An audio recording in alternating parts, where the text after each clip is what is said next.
Hello and welcome to today's coaching Q&A call. I'm Wendy Greer with Learning Strategies and MINDTRX. And today I wanted to start by just briefly sharing some thoughts about moving out of your comfort zone. The comfort zone can be a real trap because it's so predictable. There's no threat. There's no lack of safety and security. The challenge is, of course, that there's very little growth generally in the comfort zone. You tend to sort of get stuck and you cease to expand your horizons. You cease to step into your potential. And there's a real conflict where you perceive that the present positives might outweigh the future improvements. So you have this push me, pull you, and it really is a tricky state because, you know, if you're feeling like you're potentially opening yourself to threat or something contracted, and the status quo is even keel, and it's as I say, comfortable. It's just easy to be there. So a couple of things I always ask people to do when they're feeling intense anxiety about stepping out into a new, we'll have done all this preliminary work and then they think they're ready to take the leap and anxiety kicks in. Sometimes there's a very fine line between anxiety and excitement. So sometimes it's important to sort of look at it and go, okay, am I not prepared for this? Is there something that's holding me back? Or is it just there's some trepidation about trusting that it's time for me to take that leap? It's time to step out of that comfort zone. It's time to really shift the way I'm perceiving the world and shift my perspective, to open up to that greater potential that you always have within you. So often we have a feeling that almost like a role starts taking over, and that role is very challenging to shift out of. So it's like there's been a lot of life transitioning going on now, particularly in the last few years. A lot of people have reassessed their priorities. And so there's a shift to a totally different perspective, a different paradigm, a different operating system, as it were. And so a lot of people are sort of stuck because they know they want to give up the role they're in, but there's the comfort and there's also the security. And it's challenging to step out of that. It's really challenging. And sometimes it seems almost foolish. And one of the challenges that I see a lot, particularly with people that do paraliminals or into self-development, personal growth, is we tend to think that we can only progress if we're adding more skills, we're improving something, we're improving the qualities of our communication. But we're often more in need of paring back, of taking things away than adding things on. So when our old story and our old identity takes over and we don't relinquish it to step into something more, it can become a rut. It can be a stuck place. It can be a place that becomes extremely challenging to move beyond. I'm reminded of that story I shared a couple of coaching sessions ago about Michelangelo saying when he got this 20-foot block of granite, what he did to create the statue of David was he took away everything that wasn't David. And when he was done, David was there. So that's really what I'm suggesting for us is to take a look at where we are in our life. One of my tough transitions was being parent to grandparent. And now I'm in my elder years. So it's becoming the wise woman instead of the doer, to step into the being that I am rather than the doer that I've been. So it's a really challenging thing to move forward. And I think often when it seems hardest is right when you're on the cusp of shifting. I've mentioned before that sometimes I'm absolutely thrilled when somebody calls and goes, my life is so chaotic, it's all falling apart, because I knew there's a chance for a new paradigm, a new picture, a new way of being, a new chapter in that person's life. I remember being really impressed. Martha Beck, a lot of you probably know her. She wrote a book called Finding Your North Star. She was I think she's a psychologist, but she does a lot of coaching. And she had a son with Down syndrome who totally shifted the way she saw the world and her perspectives and her priorities. And one of the analogies she shared, I had no idea on this. I had always thought when a caterpillar becomes a butterfly, it went into the cocoon and it grew legs and it grew wings. And then when it was ready, it split the cocoon and it flew off. Well, what actually happens apparently is the caterpillar disintegrates. It turns into goo. It's just, if you broke open a chrysalis before the butterfly started forming, it would be a bunch of clear, gooey, gloppy stuff. But what happens is that the cells that are the goo are called imaginal cells. I just love that name, because imagine the possibilities, imagine the potential, imagine all the things you could do. So the imaginal cells generate what grows the butterfly, grows the wings, grows the color, grows the legs, you know, and then when the chrysalis breaks, the butterfly flies. And that's what moving out of your comfort zone is like. It's like going through that gooey stage until you can become what you truly are, the butterfly, the angel, the what, you know, whatever analogy you want to use, whatever you are here to do and be, that's it enables you to do that. And if that seems like too much, one of the things that I suggest people do is chunk things down. Sometimes we're trying to take this leap and we're going from here to the top of the mountain over there. Maybe we need to walk through that valley, and then we need to go over that little hummock, and then we need to go past that brook, and then we start climbing the mountain. So chunk down the goal, chunk down because that in and of itself will cause discomfort. If you've got this huge leap that you're not even convinced you can do, chunk it down, make it into smaller steps. So there are several paraliminals, as always, that would support this. The ones that I chose are simplicity, because when you uncomplicate your life, you create space, you create a vista, you create a view that is panoramic. So you can see where your priorities are. You can see where you're trying to go. You can see where you are relative to that. And you can make some educated decisions on what the next step might be. New history generator, this one I visit a lot, because new history generator helps you to transform and to acknowledge the strengths you have now, to carry those forward, to carry the wisdom and the learning forward, but to dump the stuff that isn't you anymore, that isn't serving you, that is keeping you stuck. So that is a really good one for shifting that kind of stuck state. Fresh start, fresh start is so good, because it helps you to, again, have that view of anything is possible, that every moment is a fresh beginning.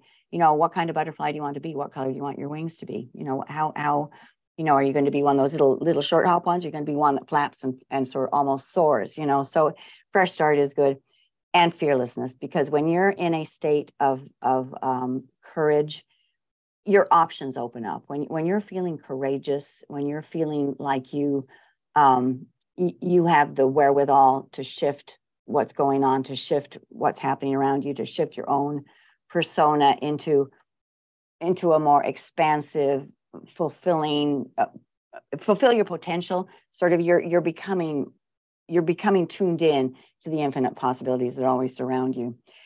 I wanted to end this little portion before I get to the questions with, I came across this quotation. I'd written it down quite a while ago, and it's so apt. It is, what you bring forth out of yourself from the inside will save you. What you do not bring forth out of yourself from the inside will destroy you. And I wish this was interactive, because I'd love you to guess who this is. But anyway, so what you bring forth out of yourself from the inside will save you. It helps you to step into your power. It not only saves you, but it fulfills you, because it's what you're here to do. When you're willing to step out of your comfort zone, then you are really embracing your potential. You're embracing the skill set that only you can bring to the world, and that the world loses if you don't do that. So what you do not bring forth out of yourself from the inside will destroy you, because you won't have been what you could be. You won't have fulfilled what you could be. This was from the Gospel of Thomas, almost 2,000 years ago. And they were dealing with what we're dealing now, stepping out of your comfort zone, being what you came here to be, fulfilling that in the greatest, most magnificent way possible.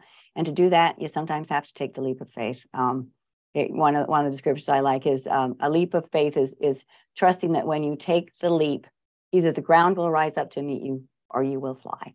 So that's our potential. So I really love it when people embrace that. And I know how challenging it can be. Believe me, I've been there. I've rode that boat too. So just want to encourage you to chunk it down. If you're too uncomfortable and it feels too much, too threatening, too scary, chunk it down. The longest journey begins with first step. So, All right, we had quite a few questions. Some of them are alluding to things I've covered before, but I'll go ahead and do an abbreviated answer. First one I love from Helen. I need my dreams to come true. Okay, well, Helen, I've got a couple things that I'd like you to do. One is define your dreams. What is your dream? What do you want to have happen? What are you moving toward? If you were living your ideal life and you were looking back at it and you've done everything you chose to do, what would you have done? Who would you be? Who would you have helped? What would your mission have been, and how would you have fulfilled it? And the other question is, why are you not already there? Why are you not on the path? Unless you can answer those two questions, it's hard to fulfill the dreams, because you're not clear what they are, and you're not clear what your stumbling blocks are. Lisa Nichols, I've alluded to her before. She is just the most wonderful storyteller, and she has an analogy she used. She says there's a cosmic kitchen, and you can have anything you want. You just have to order it. But you got to be specific, because if you aren't specific, the cosmic kitchen can give you anything you want. And if you don't say, I just want food, you may get cold corned beef hash day after day after day till you could it's just nauseating. So, but if you say, I would like beef bourguignon tonight with rosemary roasted potatoes, and I want some Brussels sprouts with that, and I want a creme brulee for dinner, guess what? The universe will serve it up. So get clarity on what you want, set some clear goals. And somebody else had asked about using paraliminals, so I'll come back to that in a sec.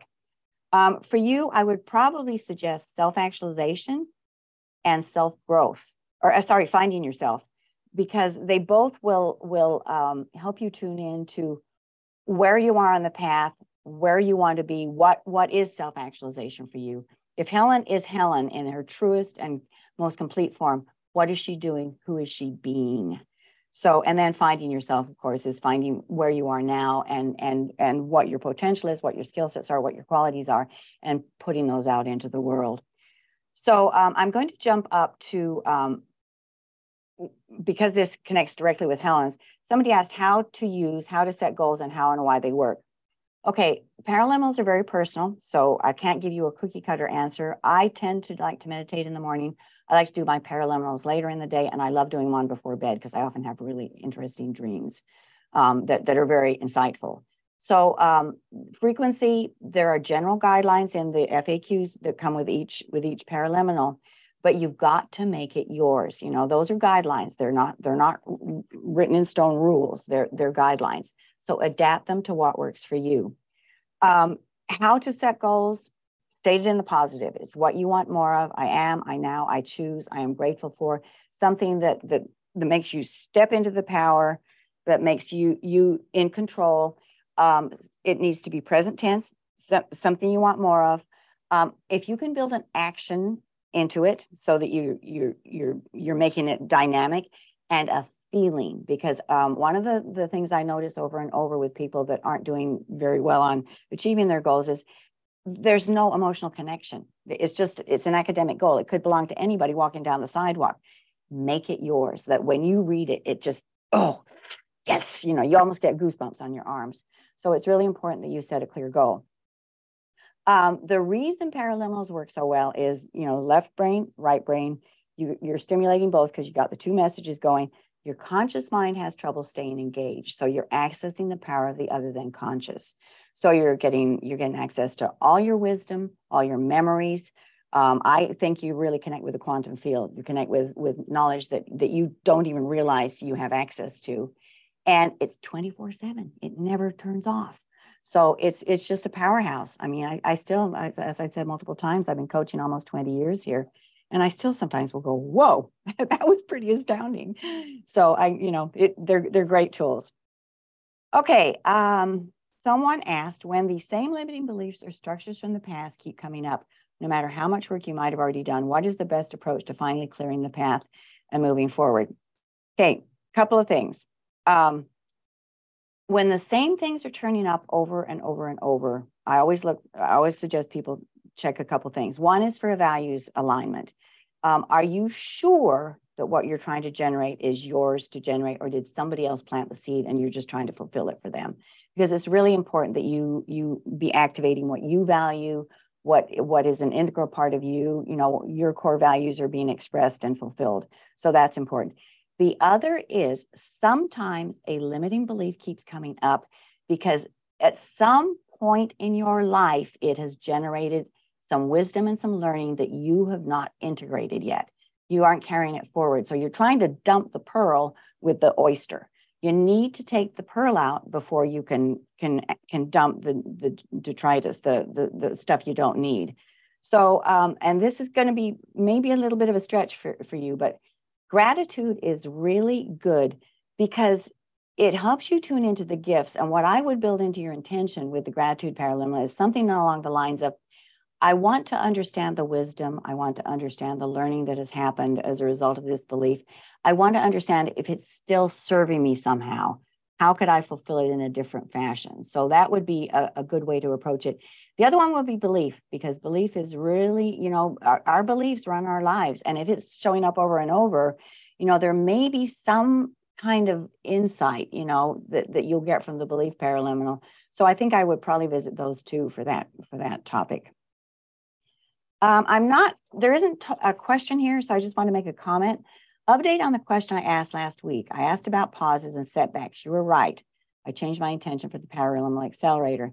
This particular issue that always sets me back is a physical issue I've been struggling all my life with. Few people know few people know how severe it is, and even the doctors don't understand how I almost function normally. It sounds like you may possibly be buying into a label that's been hung on you. I would visit it sounds like you've already acknowledged what's in the Perfect Health Parallel, but you might try it, because if that's hanging you up, Perfect Health reminds you, you have the blueprint for perfect health. It's always there. It's there. It's an integral part of who you are. And so the suppositions and the assessments that come from the outside sometimes don't take into account you as a person and your specific biochemistry, your specific physiology, your particular orientation to life. I mean, your mindset has a huge impact on your health. So I would probably visit those. The other thing that occurred to me when I saw this question, I haven't had a chance to listen yet, but the podcast this week is Chunyi Lin, and he's a Qigong master that I have a lot of respect for. He's made esoteric materials very user-friendly. He's very down to earth, and he is huge on the body, mind, spirit link. And if your mind and your spirit are aligned with living in a healthful fashion, that is all for the good, So you might benefit from listening to that. But there wasn't really a question integrated in that, so I think maybe you were just sharing. But you're good to trust your own gut and to trust in your own innate capacities for self-healing, and that's what Chunyi is about. That healing from the inside out. So. Okay, comment. I had a great jump start that occurred after the challenge, and I crossed off many tasks that I procrastinated on previously. I did them efficiently and with quicker decision making after using the recommended self-discipline and vitality. A few weeks later, and I seem to be spinning. More longer-term goals are popping up that seem to require research and learning. I seem to be jumping around on paraliminal choices depending on which one of life's problems is crawling out loudest. I could use a dose of overwhelm today, but then what? It's important to keep your eye on the ball. I have a bit of a conundrum because I'm very much of a dabbler. I love learning new things. I love, I'm always getting customers are referring me to products or, reading material. And I love exploring things. I've got a very avid sense of curiosity about the world. And I like to try things, see where they go. And then often I can pay it forward because I know just the person that might help. So it's important that you keep your eye on the ball. And it sounds like that's become challenging. From a paraliminal context, I would probably start with focus and concentration. And you might do that in the morning with the intent that each day you're going to assess your priorities, which goal is highest priority, and sort of keep that on the front burner unless something clearly becomes significant, outside of that. But that being said, I'd like to share a tool that I started using, and it served me really well. I like to sit in the morning, have my tea, and sort of have some contemplative time alone. And I started a notebook. At the time I started it, you can laugh if you want. This is sort of funny, but I had my goals done through our Diamond Feng Shui course. So I had my Feng Shui goals. I had my goals set according to the Effortless Success course we have, which is Jack Canfield's goal setting protocol. I had my goals set according to the Unlimited Futures 7-step creative process.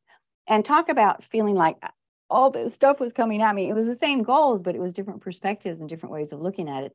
So I started keeping them in one binder, and I had my affirmations, I had my goals.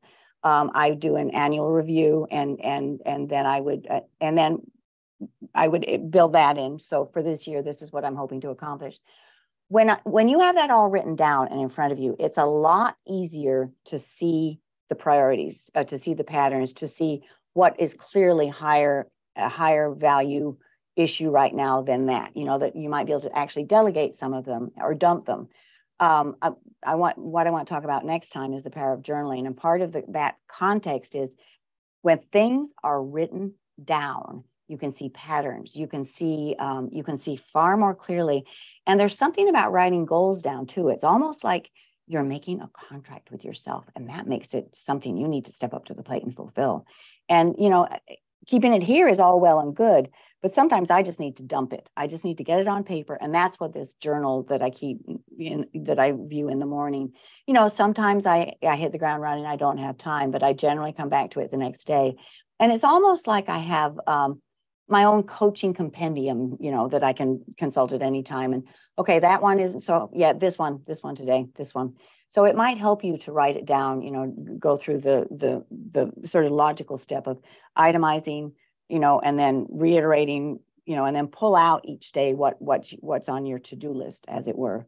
Or you can do what Lisa Nichols recommends, is a to-done list. When you're feeling really overwhelmed, at the end of the day, you do a to-done list. So it's what you completed during the day. And sometimes it will boggle your mind what you managed to get through. So anyway, that's just a few thoughts. I mean, there's a lot of others that would help, like peak performance is good for staying on task, where you've got a task and you're feeling pulled this way and that. Peak performance might be helpful, but I think the focus and concentration will probably be the primary go-to on that one. So all right, I have covered the questions, and that is, I think, all I have to say on that. So just want to encourage you to you know, pay attention to the comfort zone issue. I mean, there may be a threat, you know, that you need to deal with. There may be some skill sets you need before you're comfortable stepping beyond where you're operating from now.